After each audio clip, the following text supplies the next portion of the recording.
So the Tribe drops its third straight on this trip, 6-1 to the Rangers. For the Indians, one run on, let's see, one hit. That's all we got. One goddamn hit. You can't say goddamn on the air. Don't worry, nobody's listening anyway.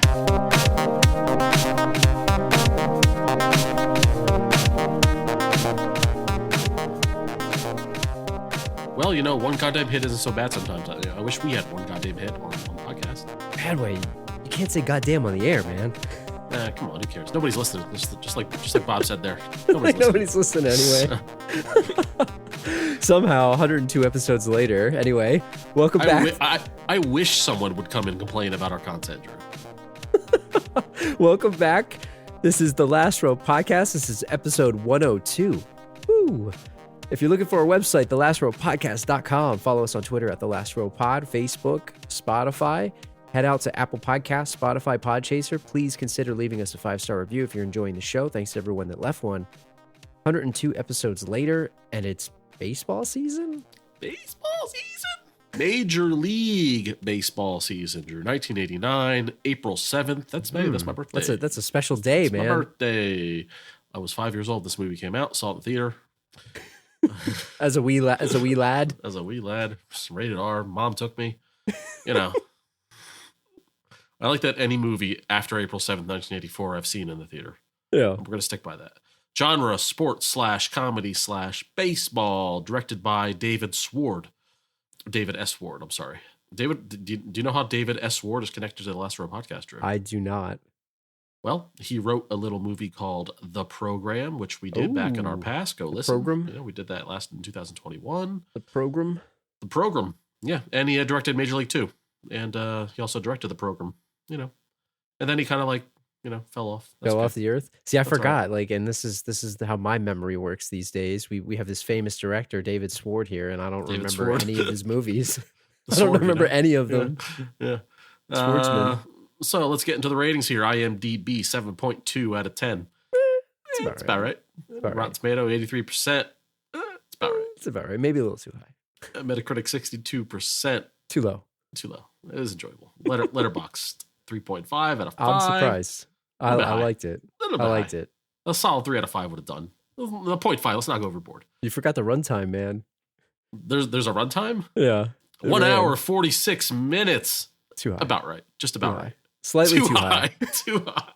Slightly too high. So the final game was like a half hour almost. Yeah. That was a bit too long. They could have cut. They could have cut it. A half hour of baseball for me is a little too much, you know. So come on. Yeah. Well, baseball itself is an inherently long sport, so the fact that we got the movie in under 2 hours, not so bad. I'm surprised this movie wasn't 162 games long. Right? So you know. Yep. Hell of a season. 8 months long. Yeah. The new owner of the Cleveland Indians, Drew. Can't say Do you know, now starting this season in 2022, they're called the Guardians now. They just switched. Are you serious? Yeah, they just switched. I didn't know that. Yeah, why would I lie? No, yeah, they're the Guardians. They finally made the switch. Former showgirl Rachel Phelps has a sweetheart deal to move the team to Miami. But to break the lease with the city of Cleveland, ticket sales have to plummet. So Phelps hires the most incompetent players available, including a near-blind pitcher, Rick Vaughn. That's one way to put it. That's a great way to put it. An injury-prone catcher, Jake Taylor, to put it lightly, injury-prone. But her villainous tactics accidentally foster a can-do team spirit, turning the Indians into potential winners. Man, where's Rated Chet R. Steadman at when you need him? I guess the old Billy Bob looking pitcher was like the closest you could get to Chet Steadman, but I got to find a way to work in the Chet Steadman sound clip that we had from back in like episode 41. Here, I'll get it for you. Ready? Here we go. I wasn't sure if you were throwing up or throwing your arm out. Same thing. You need the guitar wailing in the back. I'll find a way to put it in. That was a really well-written synopsis. Good job. That's a good one there. Yeah. Taglines. When these three oddballs try to play hardball, the result is totally screwball. Who are the three? Who are the three oddballs? There's a lot of guys. There's only 3 guys on a baseball team. Let's not even dissect it. Terrible. Yeah. Next. A comedy with bats and balls. That's a winner. What are the bats? But what are the bats? That's a winner. I mean, the baseball bats, I guess. I didn't know if they were trying to make like a little bit of a thing there. Batshit crazy. Yeah, there you go. Yeah. Financials. 11 million, which is like according to 2022 with inflation calculations, 25 million. So it's a decent sized budget. And the cumulative worldwide gross was around 49.7 million estimated, which equates to about 113 million today. Not bad. Yeah, for a comedy, that's a nice little chunk of change there. Pretty good. And what year was Slapshot? That was in the 80s too. Man, I forgot what year it was. It might have been like 79-ish. Or 77, maybe. I think, or something. Yeah, right? Maybe late 70s. So this is like 10, 12 years later. But you're right. Like we'll talk more about that in a second. But this thing was nominated for an award, man. I don't know if you know. Back in '89. Was it a BAFTA? No, it wasn't a BAFTA. Okay. It wasn't an American Academy Awards. So this was nominated for Best Foreign Language Film in the awards of the Japanese Academy in 1990. And listen to the movies. So this thing was it was a Japanese award nominated for essentially foreign film. Look at what it was up against. It was up against Black Rain with Michael Douglas, Indiana Jones and the Last Crusade, Rain Man with freaking Tom Cruise and Dustin Hoffman, and it lost to Die Hard. But like, I'm not saying this is a bad movie, but one of these things is not like the other. Yes. Right? And it's just very interesting to me. Like, I'm not saying it's bad. They love their baseball, apparently. I guess that's what it is, because it is a Japanese baseball is a very popular sport there, but it's very interesting to me. So anyway, not to linger on that, but something that really blew me away that I realized when you and I were talking about this pre-show, I've seen the second one probably, 10 times more than this. Mm-hmm. And I haven't seen this in a really long time. And I kind of forgot the spring training scenes and all that stuff. But Major League 2 to me is such a classic movie that I've seen growing up so many times. Yeah. I did not realize this is rated R. That movie's PG. Did you know that? Yeah.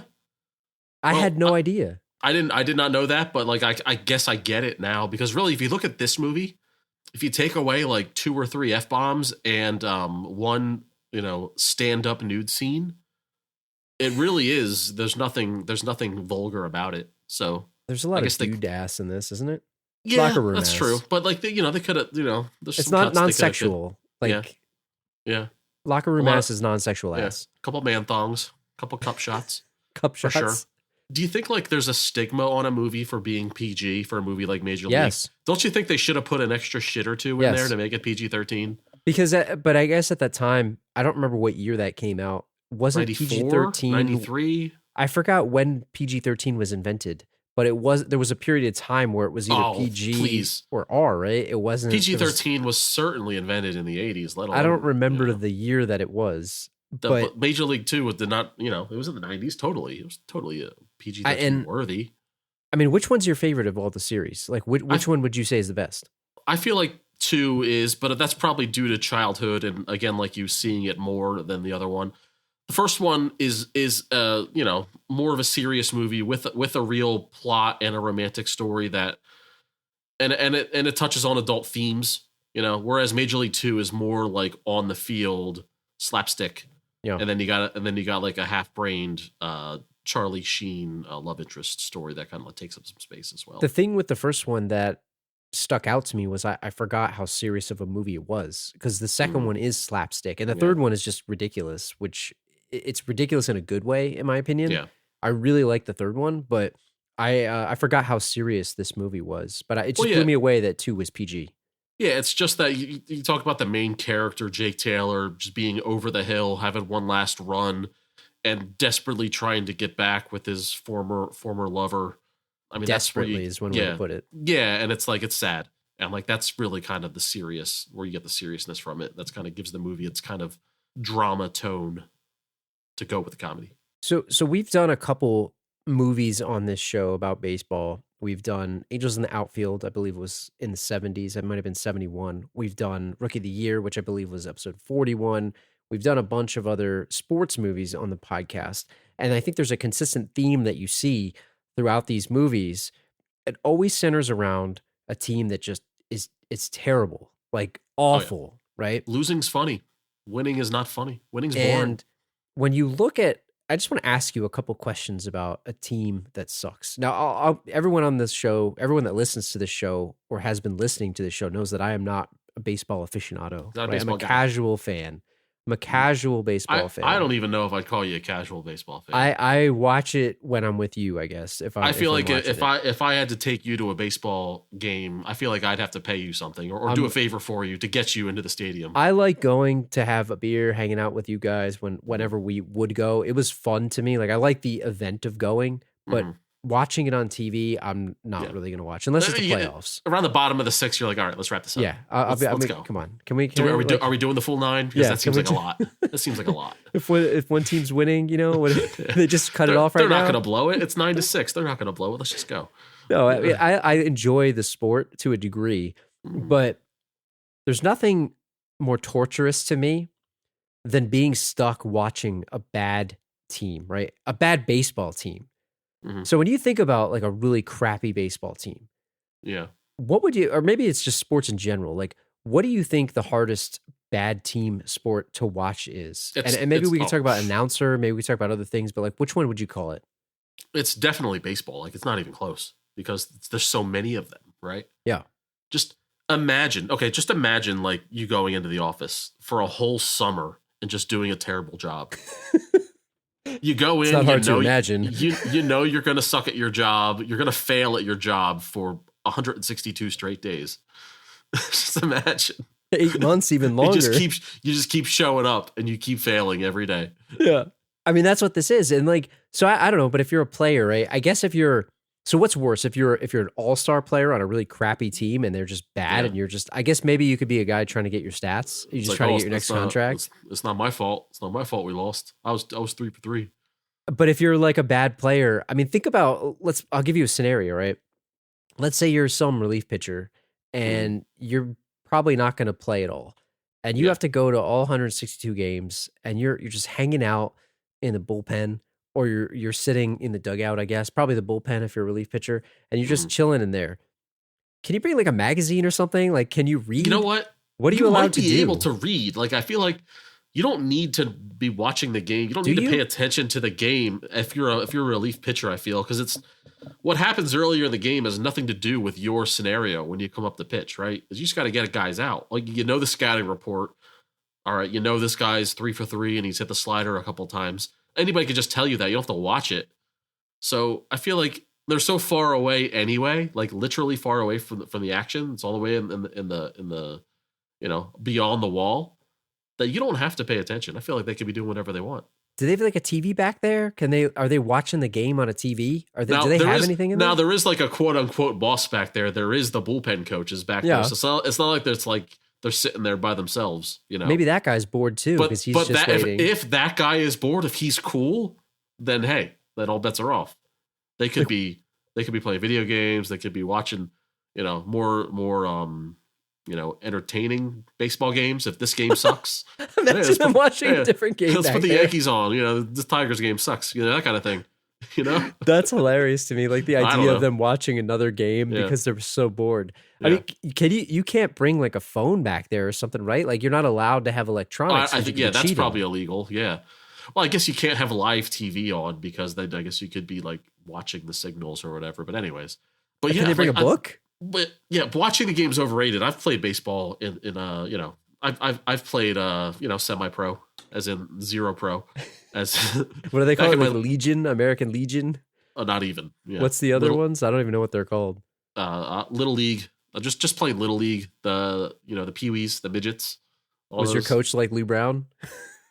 Oh, he was an asshole. I feel like I've played for maybe like 5 or 6 baseball teams, and I've had like 4 assholes and 2 genuinely good guys. Yeah. But yeah. But anyways, like I've both started and rode the bench for various teams, and sitting on the bench, man, like there's no need to watch the game. It sucks. But do your teammates get offended, right? Or is it? They don't care. Because I feel like I don't know. Let me tell you this: when I was starting, I didn't give a shit if anybody was watching or not. I'm paying attention to the game. I just wonder, like, because when you watch football, I guess most of the guys are watching on the screen or something, or they're looking at the plays, right? They're like, what's coming next? They're all kind of hanging out, and you're out in the open. Like, I don't know what. I feel like they're shielded in the bullpen. Like they're in like it's like a shack in some cases, unless they're on the one that's like where they're sitting on the lawn chairs, or on the side. There isn't a real bullpen. Yeah, and some of the older stadiums, it's on the side. That's scary because you have to pay attention to get a line drive to the head. Yeah. Exactly. Yeah, for sure. I don't know what they're allowed to do, but maybe the guys would get mad, but it just seems like it would be like torture. If you're on this Yeah. team and you're in the bullpen, like get Mhm. me out of here. Like I don't even think the money's worth Yeah. it at that point. It's a slog, and like if you're on a bad football team, at least like you have to play hard, or else you might get hurt. Yeah, Because it's or a you full get contact cut. physical sport. Same thing with hockey, and in basketball, if you're on a bad team, at least you could go for highlights or individual stats or whatever. Because it's really you could make it an individual game if you want to. Like Yeah. ask Russell Westbrook on some of the bad teams he's been on. Like you could just fill the stat sheet up. James Harden, same deal. Just fill the stat sheet up. At least get yourself some stats, get some highlights, get some notoriety. Because it doesn't really work that way in baseball. If you're on a bad team and you hit 40 homers, it's like, yeah, that guy had a great season, but nobody cares. Yeah, it's done, right? It's like whatever. Yeah, it's not really you're not really in the public eye in the way like a great individual basketball player is. Or even like, I don't know, a superstar football player on a bad team. Like if you're a really great receiver that's on a crappy team, like you'll be more famous than the best baseball player on a bad team. That's a fair point. Yeah. What about an announcer, right? And maybe we could talk a little bit about Harry Doyle, Bob Uecker, who is crazy. He's great in this movie. Mhm. Like if you're an announcer, right? So you have to watch it, but you can't be bored, right? I mean, I guess you could physically be bored, but you have to pretend you're not bored. It's got to be the hardest job is to like imagine being like the Pirates play-by-play guy, both on radio and TV. You have to show up for 162 and you know that they're going to be bad the whole way through. And you have to like find little things to talk about for every game without being repetitive. Or maybe you be repetitive and nobody notices. Oh, who knows? I don't know. Like I'm a fan. We're in the Philadelphia area, we could say, and I'm a fan of the Phillies, and I feel like they do a good job. They have a rotating cast of people ever since the great Harry Callis passed. But like I still like they do a good job of keeping the game somewhat interesting, even like in the dog days of summer and all that. But Like, what do they Harry talk Doyle, about in like the fifth inning? It's like the sixth. Like what do you it's talk hard. about? It's hard to like not repeat topics, but you find a way. I don't know. I'm sure they have writers and people that like pass along notes and topics. Like the paper. Like, yeah, if something happens, maybe they could bring up, a time, stats from the past or whatever. But really, Harry Doyle's use of alcohol is really probably the most realistic aspect of this thing. Now, I'm not saying getting drunk on the air or anything like that, but I am saying it probably to loosen yourself up. I feel like it was definitely done that way in the 70s, 80s, and beyond. Probably less so now, but I feel like you definitely need to use some alcohol, especially if you're a radio guy that's not even being shown on TV. I mean, I just think about just recently this past year, not even baseball, right? The Eagles Bucks game. Troy Aikman was like just disgusted that he was stuck at that game and he wasn't able to watch like the other games. Like he was like offended by the poor play that was happening. And like he just wanted to be anywhere but that game right now. And he made it like very abundantly clear. And I think like when I think about Bob Uecker and Harry Doyle, like he was trying to jazz up the broadcast. Like he had the mic out in front of the window and he was like making crowd noises to try to make it seem as if the game was more exciting than it was. Like I thought he actually did a decent job at his job to try to make it more than it was. Those guys are definitely team employees, the home team announcers. It's not, whereas Troy Aikman, he can keep it real. He can tell you the game sucks and it doesn't matter to him. It's true. I mean, and who knows, maybe Aikman's sipping on the sauce a little bit too. But how would you, I think we talked about this. It might've been in our Angels in the Outfield episode. It might've been in Rookie of the Year. We talked about Harry Doyle and a bunch of famous announcers like Ranch Wilder and all these other guys. How would you rate Harry Doyle in Major League One? What did you think of his performance? I would love it as an announcer. I would love it if he were my team's announcer for sure. I mean, absolutely. He's up there all time. I mean, you talk about the real life people like Vin Scully and like I said, Harry Callis, Jack Buck, and then Joe Buck and all those guys. But yeah, I want him to lie to me. He's jazzing it up, screaming line drive when it's a little dribbler, just a bit outside, balls go over the guy's head. The part with Ricky Vaughn when he was like throwing like 12 wild pitches in a row. Yeah. How are these guys laying off these pitches? I mean, I thought he was great, and I just know him as the dad from Mr. Belvedere. That's and I never knew he was a baseball announcer. I always thought he was like a movie actor. I never realized he was actually the guy from the Brewers. Right? He can do it all, man. He can do it all. He's fantastic. But speaking of team employees, we got Rachel Phelps, the owner. You mentioned her in the beginning of the synopsis. She's this former showgirl. She inherits this team when I believe her husband dies. Is that what it is? She killed him, right? It has to be. I mean, off screen, it had to be. She killed him. Yeah. And we're going to come back to her in deeper detail because we'll have to bust out the villain scale. You're listening to this show, you know it's coming. But let me ask you just at a general high level. Like, I don't know, again, I don't know baseball as well as I know football and other sports, but she's obviously a bad baseball owner. Right. Does a bad owner make or break a team in baseball like it does in other sports? Like, how is it different? It does the most over other sports. How so? A bad owner in football and basketball is only a bad owner if you also resume like the role of GM or are actively picking your players and stuff like that. You can be a bad owner in baseball just by being stingy and just by being money hungry. So like there's no salary cap in baseball. So if you're just not spending, you're tanking the team, or at least you're banking on your draft picks. That's even if you care about fielding a good team or not. So what you're saying is some owners are just running a business. They're just running a business. They're not trying to win. It's funny, like the business you would think would go better if you have exciting players and more butts and seats. But I don't know. I'm no owner. I'm no mathematician. I'm no finance guy. Listen, Badway. Right? A famous man once said, "You got to spend money to make money." Yeah. And I don't know what these guys are doing. But Rachel Phelps was not.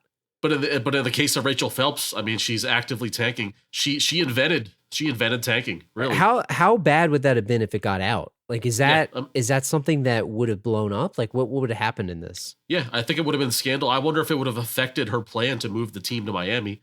But like when you got a free agent list of players that are, one of the guys is dead, Scratch it off the list, Badway. Cross them off the list. But really, I mean, we could talk about this in much more detail as we get to the villain scale. But like, her plan might have been more genius than we first let on, just because it's win-win. Yeah. If she succeeds, they go under the threshold and she gets to move the team to Miami. If she doesn't succeed, the team is good and more people come to the stadium, and then you make more money that way.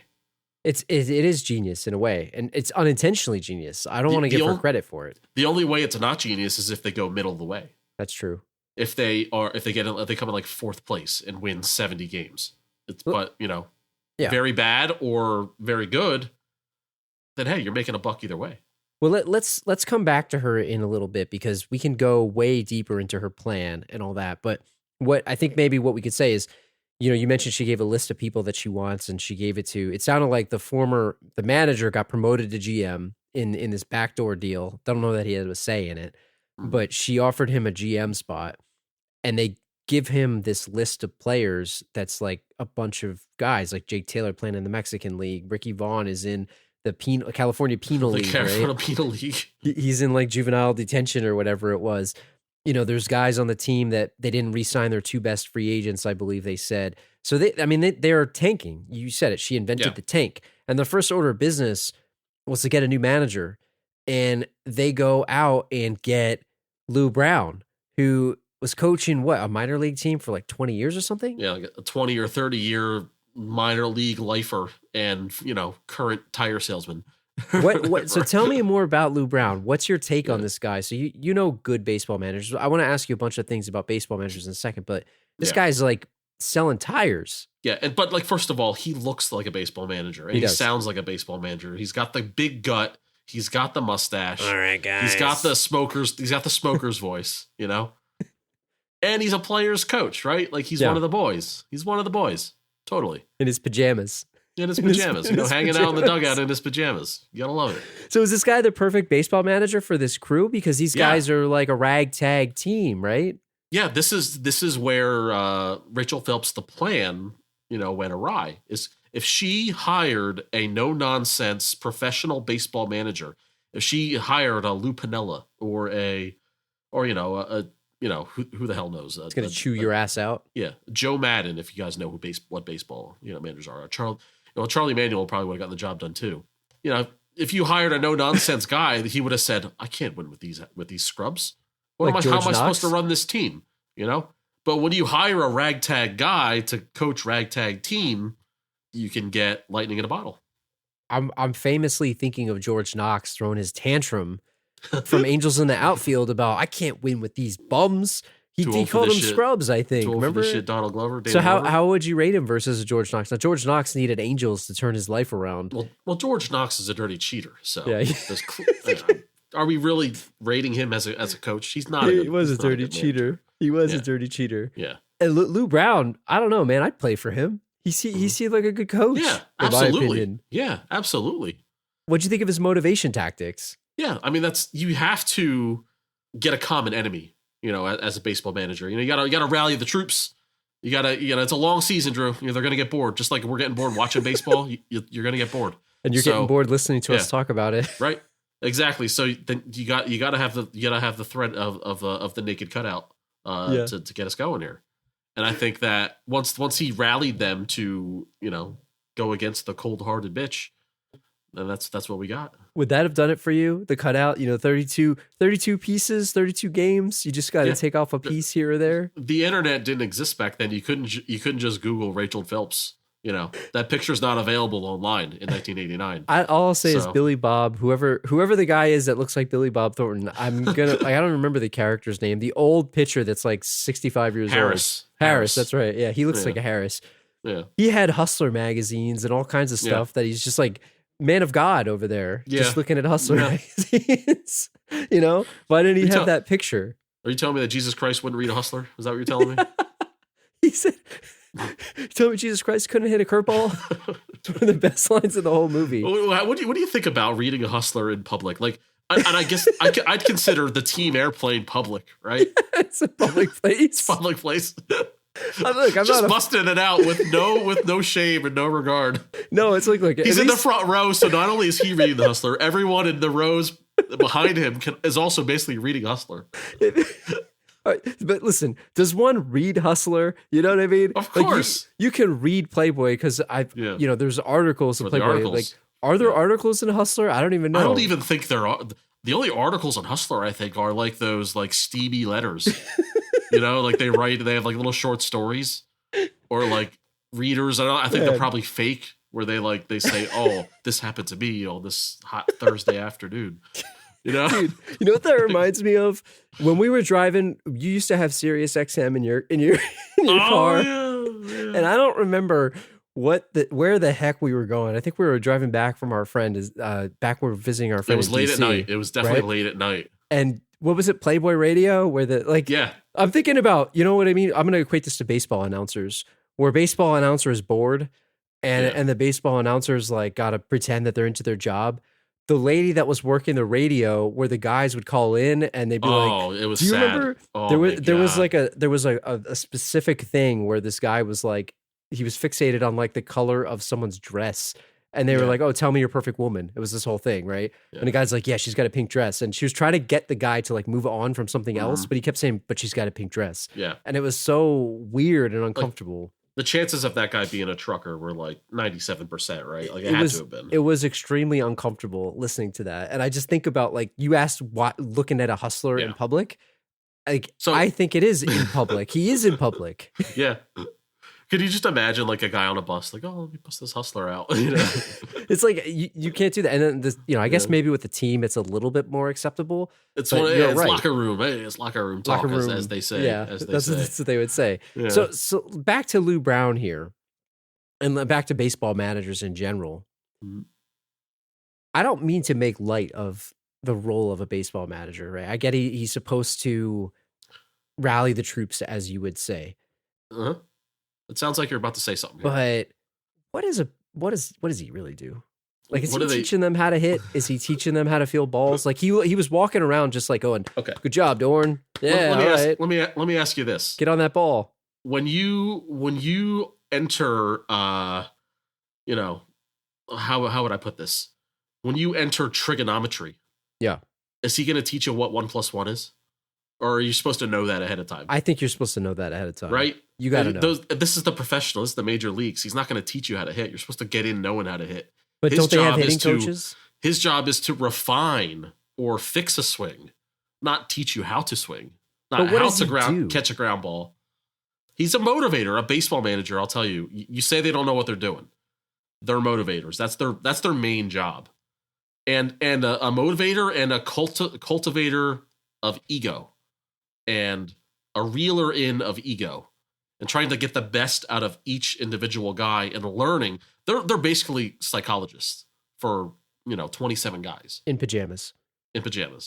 They give a psychologist in pajamas and really in underwear when they're in the locker room, because most of this happens in the locker room. Do they take a shower when the game's over? Together, sure. Are they Absolutely. sweaty? Like, are they tired? Absolutely. You talk about the manager? Yeah. Yeah, I mean, you got to be sweating. Like those Get the guys, showers, man. They're mostly overweight. They're gonna be sweating anyway. It's in the dead of summer. I like it's that they use 97 the degrees. belt They're to wearing hold the gut. They're wearing, obviously, if you're wearing, have you ever worn pajamas outside in the middle of July? I don't think you'd be sweating too, right? Can't they get them shorts? Can they wear shorts? Like, don't they have they make shorts for golfers? Can't they wear golf shorts? I think it's the only thing more ridiculous than seeing an old guy in pajamas is seeing an old guy in shorts. Have you ever? Has your grandpa ever worn shorts? Yes. I've never seen my grandfather wear shorts in my life. Well, it's like I think about both of my grandfathers. Every time I think about old people in shorts, I think about the scenes from Ren and Stimpy where the guy has the sock holder up, where it's like around the ankle. That's what I think about. But okay, so I get it. They're motivating these guys. Yeah, that's all they're doing. They're not really a skill guy. They're not drawing up plays the way a football guy or a basketball player were. Yeah. Well, let me ask you this. So let's say you have an excellent team. And I'll say this is my opinion, and obviously I'm probably wrong. But if you've got a great football team in terms of talent, but you have a crappy coach, you're probably not going to win, honestly. Right. Because you're not going to have a good scheme. Like, if you mentioned this before we started recording, but the play call from the moment the guy's drawing up the play all the way till when it gets called on the field, like, there's so much that goes into the coaching, the scheming, the game planning of all that stuff. Like, the talent alone doesn't win.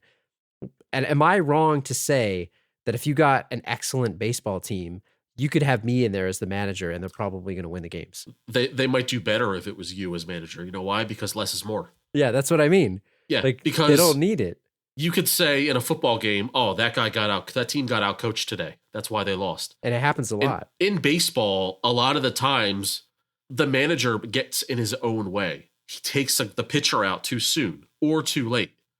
Or he puts a reliever in because he has some kind of stats that says, oh, this is the right move to do in this time. When really the right move is hands off.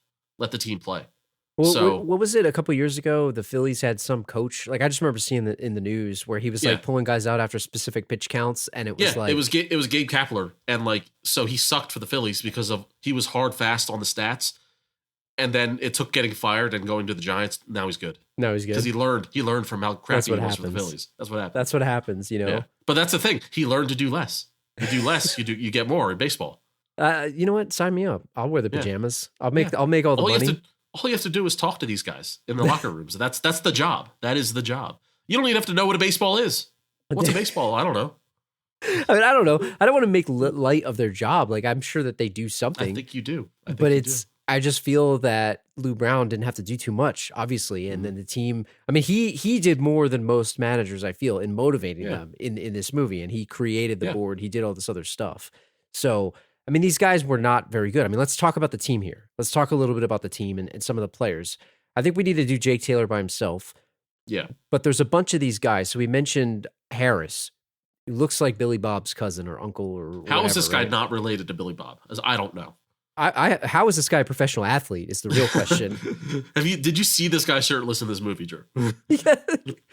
He had, I noticed right away, and I thought it was funny because I forgot about the spring training, but he had the white patch of cream on his shoulder. Mm-hmm. And Charlie Sheen calls him out. He's like, what is that on your shoulder? He's like, oh, that's Crisco. This is something here, and this is Vagisil. And he's talking about how he's basically putting something on the ball, right? To give it a spin or some type of, was that accepted back in the 80s more than now? I think so. I feel like guys did that. If you're blatant with it, they'll throw you out of the game, but it's kind of like a don't ask, don't tell situation. Yeah. Where as long as you're trying to hide it, they'll let you get away with it. That kind of thing. But is that how this guy is playing? Because this guy looked... Yeah, he probably wouldn't be on the team if he didn't have the junk. Basically. When you talk about believable actors, I'm going to say Charlie Sheen looked like he practiced throwing a baseball. He looked like he knew good. What the hell he was doing. Yeah, his form looked good, for sure. This guy did not. No. Mm-mm. This guy looked like he was 75 years old throwing a baseball. Not even as like a 40-year-old at the end of his rope did he look like a pro athlete at all. Was this guy supposed to be their ace too? That's the impression I got. Yeah, he was. Yeah. It's Assuming that Vaughn was not supposed to be good, he's supposed to be their best pitcher. Can I say Rachel Phelps is doing a good job here? Yeah. She knows what she's doing. This guy's your ace? Like, this guy's like, she knows what she's doing, right? And maybe the GM does too. Speaking about the perfect team here, then you get, what is it, the power hitter, Pedro Serrano? The power hitter that can't hit a curveball. Yeah. That is like, it's only 50% of the pitches he'll see. Exactly. I mean, it should be only the pitches. Or really the 100% once the book is out on him. Once they know. How long does it take for somebody to figure you out? Probably a couple games, I guess. About two games. Yeah. Well, I mean, let's talk about this guy a little bit. So they played up like, you had Billy Bob or Harris known, and he was like he was a man of God, man of Jesus. Mm-hmm. And then you got Pedro Serrano who was doing voodoo, right? They asked, what is his religion? Yeah. Is it a violation to bring in like live animals, like snakes, and do sacrifices? Absolutely. And lighting torches and blowing stuff up, right? In the locker room? Yeah. Is that like a sacred place? You can't be bringing snakes into the workplace, Drew. Imagine you going into your place of business. Like, oh, hey, yeah, I brought my snake in today because I need help, with this report, and I feel like it's really going to help me spiritually.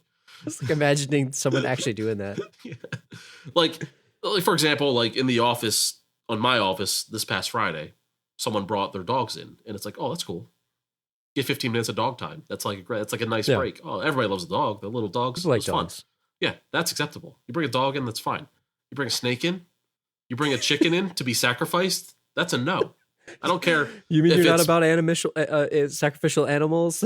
No, I mean, hey, if you want to do it in your own time, that's fine. I mean, as long as you don't waste the meat, you better use that meat. You better eat it, right? But you can't just be slaughtering animals in the workplace. I don't care if it's in the baseball field or it's in a factory or if it's an office, if it's in the boardroom. Doesn't matter. You can't be doing that. Even if it gives you an edge. Yeah, you can't. Like, I don't know. I'm all about people's religious freedoms. I mean, please. In your own time, in your spare. If you want to do that in your car, in the parking lot, by all means, go for it. You can worship there in your locker, but don't bring the animals, man. Yeah. Don't bring the animals. I love this guy. He's one of the best guys in the whole movie. Did you know that I thought he was Cuban until like 2007? In real life, you mean? This Dennis Haysbert guy. He did a great job with Yeah. Until 24, I had no idea this guy was not Cuban. I agree with you. He did a good job with it. And he's in all the movies too, I think. Yeah. He's even in the third one, right? I think he's in the third one too, yeah. I think he is. But he was great in this. And I thought he was good. The one that really threw me off was a young Wesley Snipes, right? Versus where they just replaced him with Omar Epps in the second movie. Mm-hmm. But Willie Mays Hayes. So he's just some hustler driving a hybrid Volkswagen Bentley? A Volkswagen Rolls Royce rolling in. I didn't even notice that until you told me. That was hilarious. Yeah.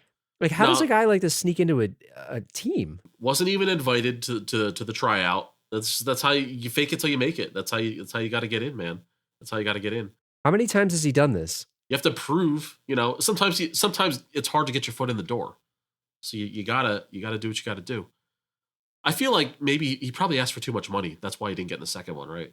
Yeah, probably. It's like, oh, we'll just replace you with Omar Epps. Same difference. It really wasn't, but Snipes was really funny in this movie.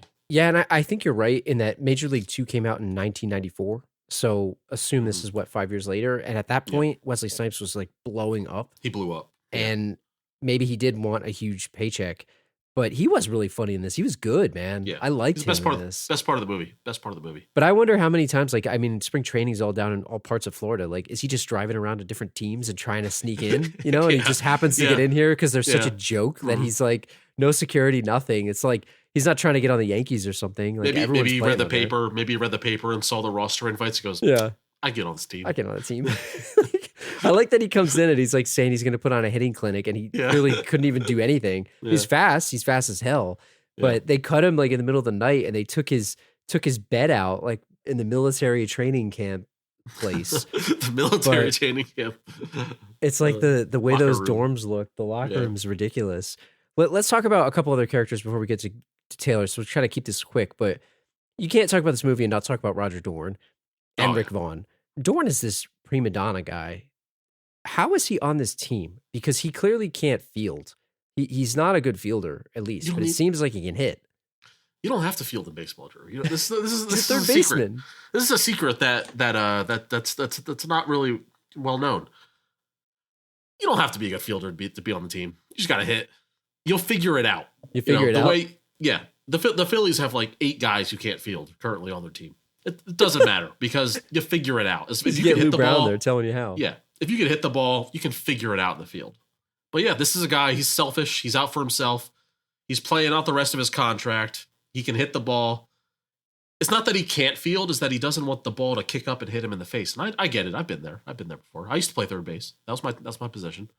So he's not willing to go out. It's not a can't do, it's a won't do. It's a won't do. But it seemed like when he was trying to try, he still couldn't do it.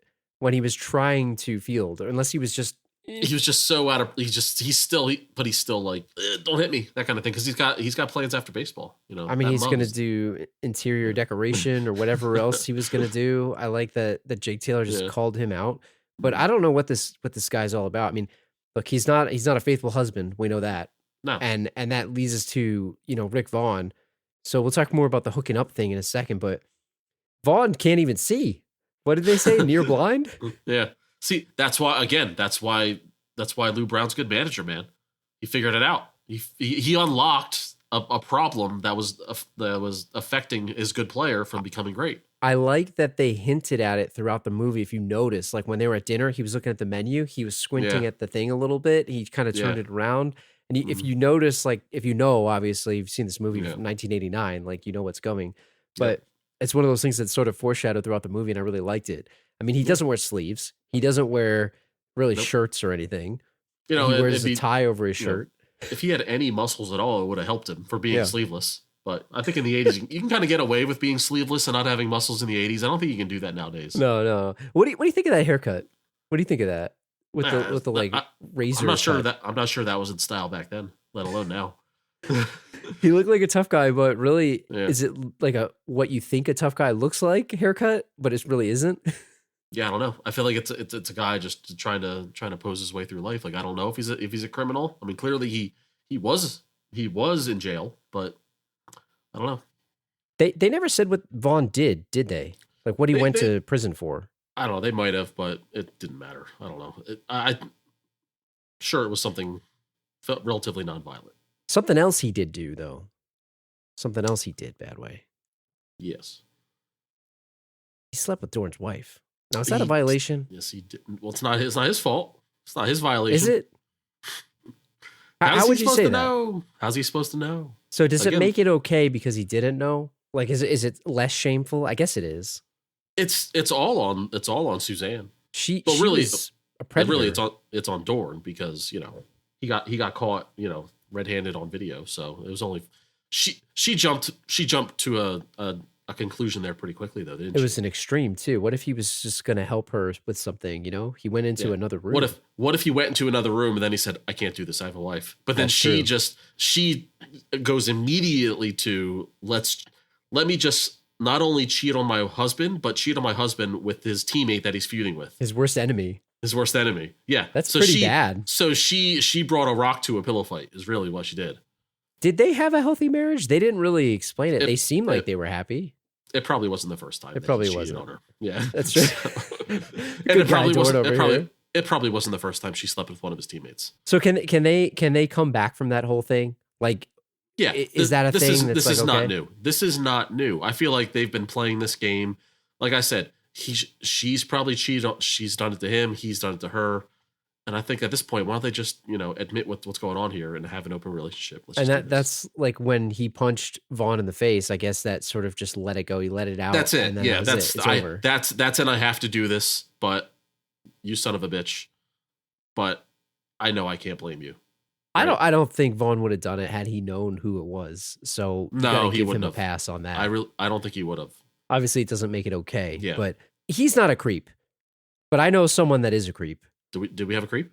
Did we find a creep? We got to bust out the Creep Hall of Shame here because I think we have a new inductee into the Creep Hall of Shame for all longtime listeners. I think it's like, I don't even know how many people are in this. Phil Hartman definitely is from Jingle All the Way. But Jake Taylor, new inductee to the Last Row Oh. podcast, Creep Hall of Shame. Dude. Is he Like- actually the villain of this movie? Yeah, not only Creep Hall of Shame, but potential villain number 2 of the movie. Yeah. He's not a good guy. The movie paints him as a good guy. He's not a good guy. He's a good teammate. That's it, though. He's not a good guy. What? Give me a list of his violations because I think you tallied them. All right, so I tallied them. We can extrapolate as we need to. But the first thing he did is when he took Willie Mays Hayes and Vaughn out to dinner for making the team, he spied out the corner of his eye his ex-girlfriend. And the first thing he says is, "Oh, there's my wife." "That's your wife?" "No, I mean, she would have been if I didn't screw it up." "Oh, okay. That's a pretty so it's not your wife. It's not conclusion your wife at there. all. It's not your wife at all. Okay, got it." So, Why would he say wife? Like, there's no. because he's delusional, Drew. So he goes down, which I thought was a pretty cool move, and That was pretty smart. it's a little creepy, but it's a nice way to get her off of the table on her date that she's having. So maybe can we let's do this for each violation. Let's rate it on a scale of 1 to 10 of how creepy it is. All right, so this can't happen anymore because of cell phones, but like, so he calls the restaurant from another phone and says, "Hey, I need to speak to what's her name, Renee Russo. I don't know her character's name." Her name's Lynn, I believe. So then she comes to the phone, and then like he's like, "Hey, how's it going?" Sidles up next to her. "Hey, what's going on? You know, why are you with the stiff?" That whole thing. After he talked to her from across the way, like, how did she Yeah. not hear him? He wasn't that far Yeah, away. I know, really. But like, he wasn't even thinking about her until he saw her. So it's not like he was like, "Hey, I'm in Cleveland now. Let me look up Lynn." Right. Yeah. So it's kind of like an animal, like a gorilla or wants his something. prey. "Oh, I see woman. I go court woman. I date woman now." It's like he didn't even like. It's not like he was thinking of, "Oh man, I should look up Lynn. You know, I should try to Give her a reconnect." call. No, he saw and he reacted. I give this probably Yeah. like a 3 or a 4 out of 10 on the creep factor, because if you weren't a scumbag Mm. and if you actually liked her, like he wasn't Yeah. thinking about her, that's actually a pretty slick move to like call her from Yeah. across the restaurant. I Right. like that. Yeah. But Yeah. it's still a scumbag move because of what you said. What would have been the proper way to, like, besides not even going over to her or talking to her that day at all? Is there a proper way to handle this situation? She's you on a saying date in the with- for restaurant? with all you know, it could have been a first date, or that could be her husband at this point. We don't know because He it's been should've- years. I'll tell you what he should have done. He Yeah. should have walked past them and did the Uh-huh. double take and say, "Oh, Lynn? Oh, Lynn. Hey, Lynn. Hey, How Lynn. are you? Hey." Yeah. And then you introduce yourself to the Yeah. guy and you say, "Hey, I'm Jake Yeah. Taylor. Nice to meet you. Who are Right. you?" You have to do it head on. It can't be. He tried to sidestep the man. Dude, he was That could've lurking been- in the shadows. Yes, I mean it's her fiance, but like he didn't know. That could have been if it was a first date. Then screw that guy. He's a stiff. Whatever. He was lurking in the shadows like a Yeah. stalker supreme, man. He was Yeah. not okay. So hint number 1, she gives him a fake number. Smart. He's like, "Hey, I'm not leaving without your number. Give me your number." Which again, out of a scale of 1 to 10, what's that? Demanding the number, or I'm not leaving. That's like a 7 or a Yeah, 10. that's red flag. It's That's red kind of flag. like it's up there. I think And like she saw the flags. She saw the red flags, so she gave him a fake number. So that's the number 1. Like, take the hint, buddy. Get out of my life. You're no he good had for me. steam coming out of his collar. Like that's how hot Yeah. he was. He was hot and Yeah. bothered. He's like, "Oh, Yeah. I need Lynn's number." Yep. Now we don't know at this point how serious they were in the past, but Mhm. he was aggressively putting himself on her. Yeah. And that is not Right. cool. Like, give me your number. Like Yep. got weird. So then he doesn't know where she works. So he finds out where she works and just shows up unannounced at her job. Yeah. And it proceeds to embarrass her in front of the whole library. I guess it's a library. I don't know if it's at a college or something. It's a I have no university idea. or It's a something. She's like a university, yeah. professor, I believe, or Yes, something. Yeah. So he embarrasses her at work, shows up unannounced, and tries to like put the moves on her at work. First off, you don't show up at somebody's work when they don't want to see you clearly, when they gave you Yeah. a fake number. Yeah. Like that's like an 8 out of 10 in terms of creep, because not only do you make them uncomfortable at their place of work, that's a straight up stalk move. Stalking, again, stalker supreme. Yeah. You go to that level, but then you put her on blast in front of all of her students and all these people and faculty in a public place. Yep. You might as well bust out the Hustler and just start start reading. Well, Sit down with the Hustler. hustler's a 10 though. The hustler's a Yeah. 10. Yeah. I mean, he's talking about her body. Come on Yeah. now, dude. Get Yeah. out of here. That's an 8 at least. Yeah. on the stalker Okay. scale. That's fair. Okay. So he gets rejected again. So then he shows up to her place uninvited and just walks right in without even like knocking or using the doorbell or anything. Didn't he tail So- her? He tailed her. He tailed her home from work a couple days later. And he walks in, but it comes to find out it wasn't her house. It's her fiance's place. So he just Dirty. walks in uninvited on a dinner party. That's. I don't want to go 10 yet because I feel like there's worse. Mhm. But I That's think balls.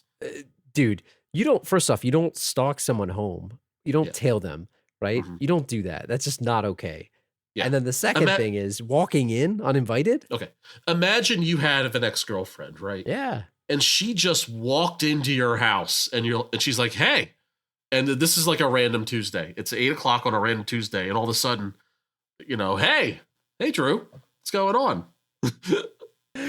Hey, man. Do you call the cops? You're like, get out of here. To What are you her, it doing? was the greatest day of her life. To me, it was a Tuesday. That's no, but you're right. Like that's breaking and entering, isn't it? yeah. You know, Yeah. or I don't know. Maybe he Unlawful didn't break entry. In. Unlawful entry. He didn't break. He didn't break a you know, lock. I know the law, so Last Row Podcast resident police expert and lawyer. No, that he broke into her house for all intents and purposes, and it's this guy's. it's Like, not even her house. Yeah. He's a lawyer. Couldn't he press charges? He trespassed. This guy is a saint. Let me tell you right now. Yeah. He's trying to be cool about this whole thing, right? He diffuses the situation. He gives him a few jabs, throws a few jabs at him, doesn't embarrass him completely, but still kind of puts him in his place as like, hey, buddy, I'm better than you, and you know it. And rightfully so. He stepped into his territory. He's trying to steal his fiance. Yeah. To this new guy, he's like, who is this washed up ball player who's broke and has no money, one knee injury away from basically being homeless with no real world skills. Not to mention how uncomfortable Taylor makes it when the dinner party guests start asking him questions about like what does he want to do with his future, and he starts talking about having kids, and he is like, I'm talking like precision specific. He's scalpeling. He's taking a scalpel out, and he's like he's cutting like with precision with like a freaking laser of what she used to do in college. So he implies, if you haven't seen this movie, he says his kids are going to be swimmers in a very specific swimming race. And they say, oh, that's cool. Didn't you used to be a swimmer? Oh, what did you do? Oh, it was the 100-meter or whatever it was. And it was like, this guy should have jumped over the table and started fighting him. Yeah. For real. Let me tell you something, Drew. Like, as far as we know that he's at least 42 years old. Yes. If not older. Because they talk about him and Rene Russo talk about his 40th birthday when they had a party and he embarrassed her way back in the day when they were dating. So he's at least 42. We're assuming it's at least 2 years later. He could be 45. Man, 45. So he better get going on those kids. Let me tell you. by the time he actually, like, if he successfully marries this woman and then has kids and then the kids go on to be Olympic athletes, he's going to be like 70 years old. Dude, he's already 2 feet in the tub, man. He's 2 feet in the tub. His knees are busted. Yep. I don't know. His swimmers aren't going to be working anymore to develop those swimmers. I'll tell you exactly. I mean, look, this is at least an 8 out of 10 in terms of stalking. This is high. This is a 9. It's messed up. All right. Well, if this is an 8, then what's the next? Breaks his He scale. follows her again, this time to her real home, and again walks in without knocking, without ringing the doorbell, without calling, without anything. Unannounced, just breaks in. Says, hey, what's going on? That's a 10. After driving the dugout car or something, right? In full uniform. With all kinds of sweat and just disgusting like jock sweat with his cup still sweat, on and all gunk, and his knees aren't working. I mean, come on, dude. First off, he shouldn't have been following her again. He should have learned his lesson after the first time. And now, in some way, in his head, he's thinking, "But she still likes me. She wants me to follow her." That's what a stalker would think. She has given no indication that she wants to be with him. Up to this point in the movie. And this is justifying it. Yeah. And this is why I don't like her characters, because during the scene, she actually gives in and they start lovemaking, Drew. Yeah. There's a love scene. There's a love scene. Well, there isn't a love scene. There's a makeout sesh. It's an implied and then an implied love scene. And then there's a post love scene. You like her wicker bed too, like that 19. That's like the kind of furniture you put on like a porch. Yeah, for real. Wicker. What did Roger Dorn? Did Roger Dorn decorate that bedroom? What's going on here? Exactly. Yeah. Yeah, but like he manipulated her into that too. Like not okay. Yeah, like one of the things, like, oh, you never read Moby Dick, is what she told him in the library. So we see him later on in the movie reading the comic book version of Moby Dick, and she quizzes him on one of the questions before they start making out, and he gets it right because he cheated on reading Moby Dick. So he manipulated her. Yeah, the Cliff Notes. Yeah, he read the Cliff Notes. I mean, he literally had a comic book of Moby Dick. But I don't like her character in this movie because like she gives in too easily to this guy. And he's a scumbag. There wasn't a good reason for the redemption arc of their love. It could have been, oh man, we fell out and I didn't realize how much I liked him because he was a nice guy. It's no, he stalked her to the point where he wore her down, and that's messed up. I don't like it. They have a wedding date. It was in October. There was a wedding date. There's a date. Not only are they engaged, there's a date set. It's for after the World Series. What would you do if you were this guy? No, but look, if you're the guy, maybe if you're the fiance, you think, you know what, maybe I'm better off. Like, I don't know about that. If this guy's going to come out of nowhere, I mean, they had some like unrequited love here that was so powerful and strong and passionate. But come on, man, like they had a date. It's a fling, and he's a scumbag. And I guess maybe she's just attracted to the danger. But let me tell you, man, I mean, this guy. He's going to be retired in a couple of years. I mean, we've seen Major League 2 and 3. I mean, this guy, he can't play anymore. He becomes manager. He's a real piece of trash. I looked this up. What was it? League minimum salary in '89 was like $64,000, which is like equates to like 150 this year or something in 2022. You know, it's not a little bit amount of money, but it's also not that much for him being at the twilight of his career, to your point. Yeah, for what we know based on his past, he's broke. So it's not like he saved money. Right. So this is one of his last few paychecks. You could argue he is the villain of the movie. Yeah. You really could. And he is a 10 out of 10 stalker on this. Like he's already Phil Hartman was out there. Yeah. Phil Hartman was manipulating like maybe Lonely Housewives, but I don't know that it was implied that he actually did anything in terms of adultery. Like he was trying to get with Arnold's wife. Or I think like he was acting on the thing of, all right, well, if one of these husbands die, yes, he's there. I'm top of the list. He's there of the rebound.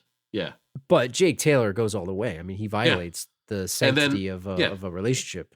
And then at the end of the movie, we see Lynn in the stands, and she shows her hand. The engagement ring is off, so she called off the wedding for this guy. And then we find out in Major League 2 there is no Lynn. There's no Rene Russo. No. So we know that this didn't last 1 year. Hey, man, true love is hard to find. Yeah. I mean, so look. He broke a marriage up. He broke a damn marriage up, and they didn't even stay together for a year. It's very, very true. And I'll be honest with you, like he's high top end of the Creep Hall of Shame. Just put him at the top. Put him on the trophy of the Creep Hall of Shame. Absolutely. And to reiterate, this lawyer guy, this fiance, we see Jake Taylor, good teammate, baseball player, good. He's a lawyer in a swanky apartment. He must be bad. This guy showed nothing of being a bad guy. No. He's probably a great guy. Exactly. He wrecked a perfectly good, potential marriage. For nothing. For a Unless fling. she gets back with the lawyer after this whole thing, but he probably moved on himself. It's for a fling. Speaking of villains, so we mentioned Rachel Phelps in the beginning. We can't say that Taylor really is the villain of the movie because he's not, but he is. Mm-hmm. I would say he is. But we got to put Phelps through the scale, don't you think? Because she's the actual villain of the movie. So if you're new to the show, we have a villain scale on the show. If you've listened to the show, you know how it works. There's 4 categories, 1 through 5 for each: look or style, hideout or lair, plan and henchman, and then a potential bonus point for ruthlessness. Let's just jump right into this with her. So when we talk about look or style, we're talking about ponytail, accessories, any type of thing. I gotta say, like her Cruella DeVille, like straight up villain outfits or villainous outfits, they're top notch. On point, designer outfits, everything, furs, dude. Even her drink glasses. I was going to say sipping on a drink. With the little umbrellas, the fruity drinks. I want those drinks, man. I want them. While it all the looked team great. is losing and she's cheering them on, drinking like a Mai Tai. Like the sunglasses, just everything about her. Scream style. It's a 5. It's got to be, right? Yeah. I mean, it has to be. Mm-hmm. And she's fantastic. So what about her hideout and lair? Like, what is a baseball owner's hideout or lair? Well, we never see where she lives, so we're gonna have to go with the owner's box, right? Unless she lives in there. In the boardroom. I mean, I guess you could. But like, hey, listen, talk to me in a year if the team sucks and they get moved to Miami. Maybe it'll be swankier. But I don't think Cleveland Indians owner's box is that great of a hideout / It was lair. not great. And the locker room looked more prestigious than that. And that didn't even have a working whirlpool at all. Yeah. They had to use a boat motor. Yeah. So, I mean, if we had seen her residence, we could give her, but since we didn't see it, yeah, I'm gonna have to go 1. Yeah, I agree with that. Indians owner's box is not doing it for me. It's not, and it wasn't very swanky. Like, she had a cool desk, I guess, and she had a nice little office, but it wasn't that cool. Nah, it looked okay. Put it that way. Not great. We could do better here. Now, where we got to really spend some time here for a second is her plan. So walk me through her plan and what is she trying to actually achieve? You mentioned it in the synopsis. Yes. So her plan is to acquire the least talented team possible so that they can dip attendance under 800,000, I think it was. Which is a lot. It's a lot. And if you do that, then you can, there's a clause in the contract that allows you to break the lease from the city of Cleveland to move the team to wherever you wish. In this case, she wants to go to Miami because she hates Cleveland. So she rounds up the biggest and worst scrubs that she could find, invites them to spring training, and hopefully those scrubs can both be bad and also not entertaining as to leave the stands empty. It's a great plan. And she is the godmother of tanking and the first to do it. And, it almost worked had she not, maybe she hadn't hired the coach and Jake Taylor. Do you think the coach and Taylor were the X factors? Like, were they the Definitely. Pieces, like the keystone that held everything together? Yep. Taylor mentored the young guys, and the coach was the everyman that gave them the motivation to not only not suck, but when he found out the plan from the GM, when the GM finally betrayed her, to push them forward to actually win the whole damn thing. And at one point, what did they say too, right? So it was, she needed them to get the attendance, but then at a certain point, like obviously the attendance record was not going to, whatever the level it was, I think you said 800,000 was not going to happen. Yeah. But then they had alluded to if they didn't win their division, they were just going to trade and cut everybody at the end of the year, which would have been obvious what they were trying to do, wouldn't it? Like, I don't know. It would have seemed pretty obvious. Like if they came that close to winning the division and then all of a sudden they remove all the players. If they would have won 90 games and then lost that last game. Yeah. And then you start cutting, trading everybody, then it would have been a pretty shady business going on. But I think it would have been, so here's what I think. Had they done that, let's say they missed and they missed the division by like a game or something, or whatever it is, right? They just come that close. The next year, you think they're going to hit lightning in a bottle again? No, I think they're probably just going to be bad because I don't think this team is really that good. And obviously in Major League 2, I guess they do whatever, but at the same time, there's all kinds of circumstances in that movie, but I think it was lightning in a bottle. This screams of like, I don't know, like 1994 or 5 Florida Marlins when they won the World Series. And they had no business winning the World Series. Right. They had a bunch of guys. And it's the same type of scenario where it's like, like you said, lightning in a bottle. Probably wouldn't happen again. If this same crew came back next year, they'd probably be a middling team. What do you think for the plan? What do you think? It was great. I think it was a great plan. I just think that, she got unlucky in accidentally hiring the right coach and right, team leader. And the other thing, I don't know what she could have 180'd the plan. Once they started getting good and she realized that she couldn't move the team to Miami, once it was over, why not just root from the win because you'll make more money if you have a World Series winning team and you sell the team. Yeah. So or she could have traded some guys. Yeah. How are you upset that you're winning? It's like, all right, this works out. All right. Team's worth a little more now. Let me sell it. Cause clearly she doesn't. We'll just sell the team anyway. She married the guy for his money anyway. He died. His best asset is this baseball team. just collect your whatever 500 cash mil. out. Cash out. Yeah. It's It's true. a burden. It's a burden. Yeah. Especially if you don't like it. It's like Yeah. she hate watches them. Like, just sell it. She accidentally created a winner, and it's kind of a Fugazi winner. It's not, it's fool's gold. So like sell to some schmuck for 500K or 500 mil. What do you give her? So because she wasn't successful, we can't give her a 5. Mm-hmm. What do you think? Like a 3, 4?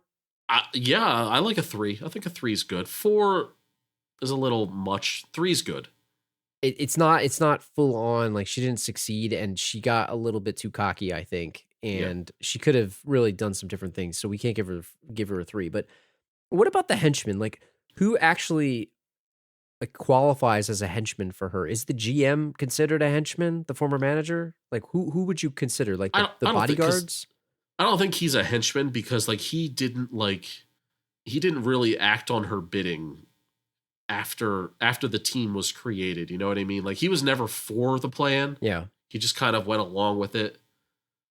I don't think he never stood in the way of the team one way or the other.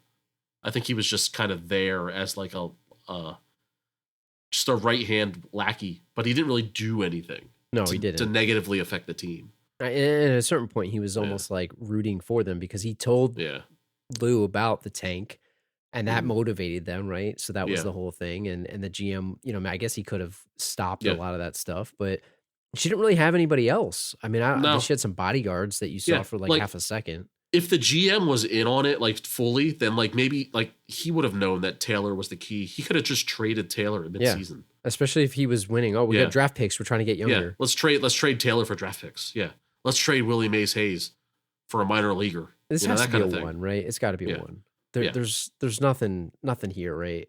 Do you want to give her anything or remove anything for ruthlessness, either +1 or -1? It's a pretty ruthless plan, but I don't think it's worth the bonus point. It's ruthless to the city, but if you think about it, she gave high-paying jobs to a bunch of ragtag people that she gave him a shot to become major leaguers. So in a way, she kind of helped some down on their luck ball players. Unintentionally, right? Unintentionally. Totally unintentionally. Yeah. So if I recap this, we gave her a 5 for her looks/style. We gave her a 1 for her hideout/lair, because there really isn't one. We gave her a 3 for her plan. It's pretty good, but she didn't actually succeed with anything. And then she got a 1 for a henchman. So what is that? 10 out of 20. 10 out of 20, which isn't bad for a baseball comedy to have a 10 villain. That's not bad. That's actually not bad at all. So I don't know. I actually would have given Taylor like a much higher score there. I don't know. His plan was to break up a marriage. Well, it really depends on if you like his sports coats or not. Yeah, whether you want to give him a high score for look or style. Yeah, he did. He had that with the. You know what? He had that, and he had the Wrangler jeans and the penny loafers. Yeah. The Wrangler jeans and the penny loafers is what he's got. His like curly mullet too. Yeah. I mean, he had a sick curly mullet. And one thing I forgot to mention was how about like after he does the deed with Lynn. After he stalked her from the ball game where he was in his baseball uniform, he has to walk home, walk of shame in his baseball uniform. Drive home in the car. Drive home in the buggy. So imagine seeing a baseball player in full uniform driving the bullpen buggy down Cleveland's Main Street at 9 a.m. on a Wednesday. Baseball uniforms are just hilarious looking to me anyway. They're pajamas, in my opinion. Yeah. It's just funny to me. And by the way, triumphant return of Tom Berenger to the Last Row podcast. Not since the days of The Substitute have we seen such acting prowess. And really, I like to imagine him with Joey Six. Just he's got your 6. He's got your back. It's a good throwback here. Yeah. I mean, Tom Berenger's great, right? The character's a scumbag, but he's great. I like him in all these movies. And it's just like recent inductee into the Fat Face Hall of Fame too, with John Travolta and everybody else. But so yeah, that does it. A 10 out of 20. Not terrible, not great. She's fine. I think Berenger's worse. Last question I have for you on this is, did this movie hold up for you? Yeah, it definitely did. It made me want to watch 2 and 3 now. I'm probably going to end up watching them at some point. Got me in the mood for baseball season, man. I agree. Yeah, it still held up. It was, like you said, it was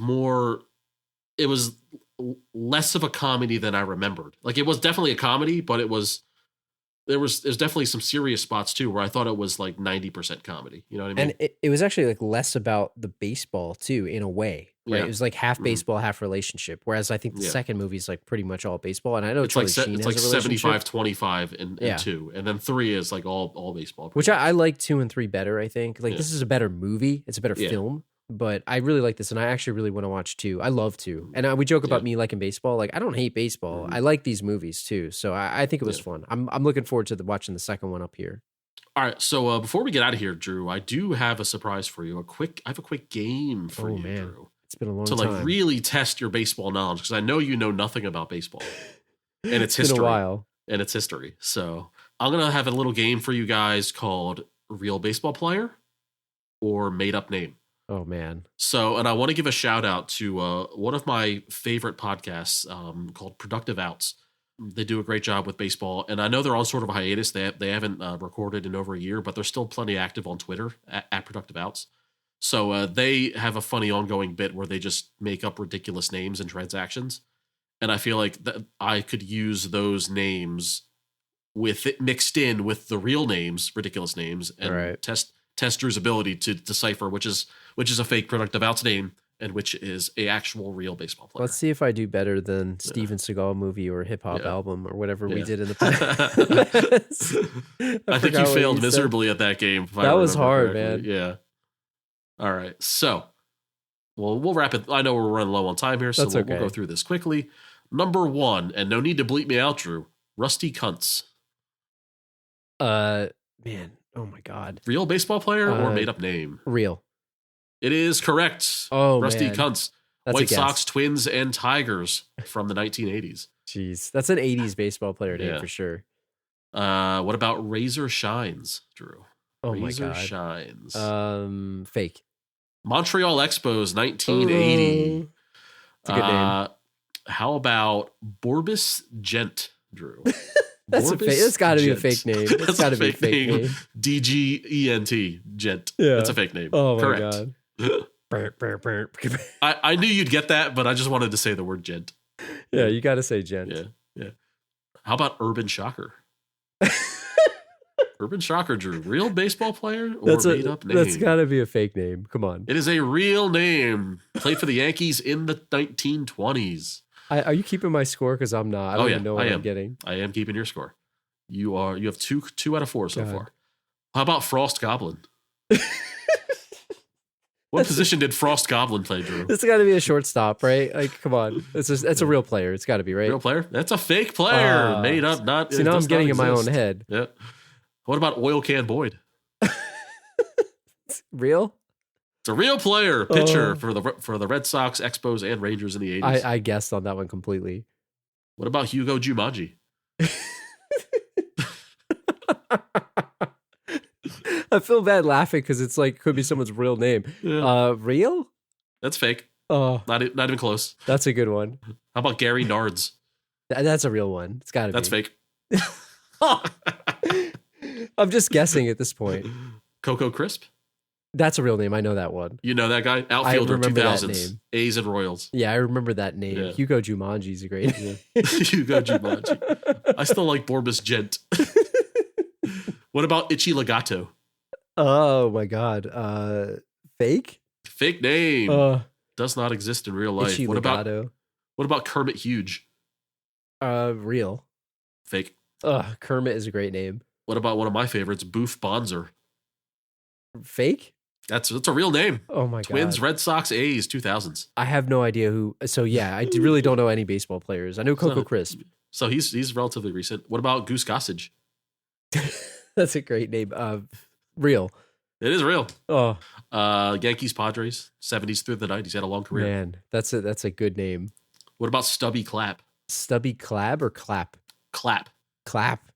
Yeah. Oh my God, that's fake. That's real. Cardinals in the 90s. Jeez. How Is that a about nickname? Stubby, is that a nickname? Some are nicknames, but like they go by the names. Yeah. Like if you bought their baseball card, his card would say Stubby Clapp. Yeah. Yeah. So we go to Casper Fupa. Casper Fupa or Fuba? Fupa. A fake F-U-P-A. name. That's a fake name. It's a fake name. That's a fake name. What about I know what Stroke? I know what a What about- Fupa is. What about Stroke Longwood? Baseball player, porn star, or fake name? Oh my. Stroke both. Longwood. Both. Is he a baseball player that is a porn star? I don't know. Fake. Fake name. Oh man. What about Johnny Dickshot? That's real. It's got to be Porn star or he's real. Star. He's real. Johnny Dickshot. Padres, Giants, and White Sox in the 30s and 40s. Man. He also went by Ugly, so Ugly? they called him Ugly Dickshot. Man, that's messed up. What about Succulent Fleming? Fake. It's got to be. That's definitely a fake name. Succulent. That was a gimme. That was a gimme. Oh my! What is my score? Like I've got to be under 500. I don't know. I'll easily. have to add it. I'll have to add it up at the end. You're close. What about Tug Duck Butter? Tug. It's fake. Come on. There's a lot of tugs out there, but it is fake. It is fake. Tug Speedman. Yeah. And the last one, we got Dick Pole. That's a real name. I know that name. Yep, that's a real name. Red Sox in the 70s. My uncle used to talk about that guy all the time. Dick Pole. 3, 4, 5, 6, 7, 8, 9, 10, 11. You got 12 out of 20, which is Are you still serious? failing. Still failing, but it's That's over 50%. better than I thought. Yeah. That's a good one, man. Not bad. Oh Not my bad. God. Not bad. Good work. Hugo Jumanji. This is such a good name. Ichi Legato, Gary Oh, my- Nards. That's a And really good one. The underrated Frost Goblin. So, That was awesome. if you love fake names, then please check out at Productive Outs. I'll put the link in They the have show a whole notes. ton of them, so they're awesome. That's So, awesome. thank you for indulging me in things Dude. that I think is funny, and you did a great job. That was fun. Thanks for bringing the games Yeah. back. I know we did the awards, and then episode 100. I forgot the person. Someone wrote in and asked for more games. So thank you for Yep. promise, Try to living up to the promise. try to sneak more in as we go.